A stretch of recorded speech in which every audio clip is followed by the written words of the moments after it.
எழுக இலங்கை பேரணி என்று ஒன்று நடைபெறுகின்றது. மட்டக்குடியில் இடம்பெற்ற நடமாடும் சபையில் கலந்து கொண்டு தேசிய கலந்துரையாடல் சகவாழ்வு அமைச்சர் மனோ கணேசன் கருத்து தெரிவித்தார். வடமாகாணத்திலே இப்பொழுது இந்த தினத்திலே எழுக தமிழ் என்ற ஒரு அரசியல் போராட்டம் நடந்து கொண்டிருக்கின்றது. அந்த போராட்டம் நாங்கள் முரண்படவில்லை. அதை நாங்கள் ஆங்கிலேயர் வரக்கூடிய கருத்துக்களை எல்லாம் உள்வாங்கி எழுக தமிழ் என்று சொல்லும் பொழுது எழுக இலங்கை என்று சொல்லக்கூடிய அந்த கோதாவுக்குள் தொனிப்பொருளுக்குள்ளே உள்ளடக்க பார்க்கின்றோம்.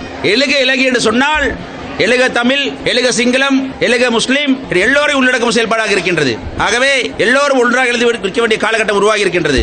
இன்று எழுக தமிழ் என்று அவர்கள் சொல்வார்களே, ஆனால் அங்கே ஏதோ மனக்குறை இருக்கின்றது, ஏதோ குறைபாடுகள் இருக்கின்றன. கொழும்பிலே குவிந்திருக்கக்கூடிய அதிகாரங்கள் எல்லாம் பகிர்ந்து மாகாணங்களுக்கு வழங்கப்பட வேண்டும். வழங்கப்பட்டால் தான் உண்மையான ஐக்கியம் ஏற்பட்டு தெளிவானங்கள் இருக்கின்றோம். ஆகவே தான் அந்த எழுக தமிழ் என்ற அந்த போராட்டத்தை நாங்கள் சாதகமாக பார்க்கிறேன் கூறி வைக்க வேண்டும் நினைக்கின்றேன். சாதகமாக பார்ப்பதன் மூலமாகத்தான் அதை உள்வாங்கிக் கொண்டு நாங்கள் செயல்படக்கூடிய வாய்ப்பு இருக்கின்றது.